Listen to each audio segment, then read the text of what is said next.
भाई कोई कहे कि हमें खुदा दिखाओ, अगर है तो दिखाओ, या ये कि खुदा के एग्जिस्टेंस पर एम्पेरिकल एविडेंस दो, तो ये है दर हकीकत गलत टूल का इस्तेमाल करना। ये ऐसा ही है कि जावेद साहब मुझसे ये मुतालबा करें कि मुफ्ती साहब आप मेटल डिटेक्टर के जरिए प्लास्टिक डिटेक्ट करके दिखाएं। ये तो बहुत ही अहमखाना बात होगी कि कोई आदमी कहे साहब अगर खुदा है तो मुझे दिखाइए। ये तो जाहिलाना बात हुई। मैंने तो नॉर्थ पोल नहीं देखा है, मगर मैं मानता हूं कि नॉर्थ पोल है।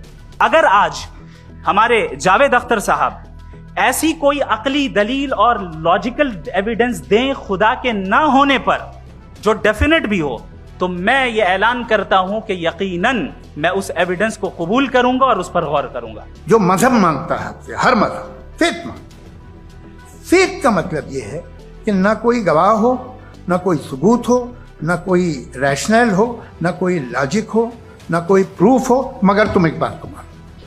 ऐसा आइलैंड जहां पे हमसे पहले कोई कभी नहीं गया। चलते चलते आपके सामने अचानक आपने देखा एक पिंक कलर की बॉल पड़ी हुई है। सबसे पहला सवाल आपके जहन में क्या आएगा कि ये बॉल यहां क्यों आई, कैसे आई, ये पिंक कलर की ही क्यों है, कोई और कलर भी हो सकता था। नेचुरली आप इस तरफ पहुंचेंगे कि कोई ना कोई है जिसने इन स्पेसिफिक प्रॉपर्टीज के साथ इस बॉल को बनाया है और यहां पे रखा है। हर मजहब आपसे एक चीज मांगता है, फेथ। ये फेथ क्या चीज होती है? दुनिया का हर मजहब फेथ पे टिका है, और फेथ का मतलब है एक ऐसा यकीन जिसका कोई सबूत, कोई गवाह, कोई रैशनल नहीं। सारे मजहब सब जानते हैं ये दुनिया कैसे बनी थी, कैसे मिटेगी, मरने के बाद क्या होगा, इनको सब इल्म है। इनको किसी को डायनासोर होते थे पहले ये नहीं पता था, किसी को नहीं पता। और सज्जनों, डज गॉड एग्जिस्ट? इस सवाल का जवाब सब अपने अपने तय खोजने की कोशिश कर रहे हैं।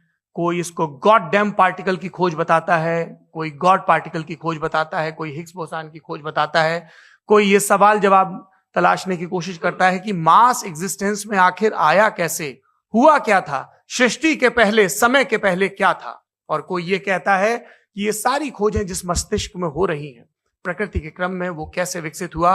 मैं उम्मीद करता हूं कि हम आज इन बुनियादी सवालों के कुछ जवाब हासिल करने में कामयाब हों।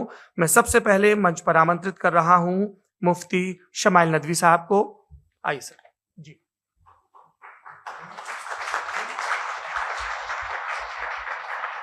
तमाम तारीफें उस क्रिएटर के लिए जिसने इस यूनिवर्स को एक मकसद के तहत पैदा किया है। रिस्पेक्टेड जनाब जावेद अख्तर साहब, मिस्टर सौरभ द्विवेदी, और respected audience, thank you all for being here today.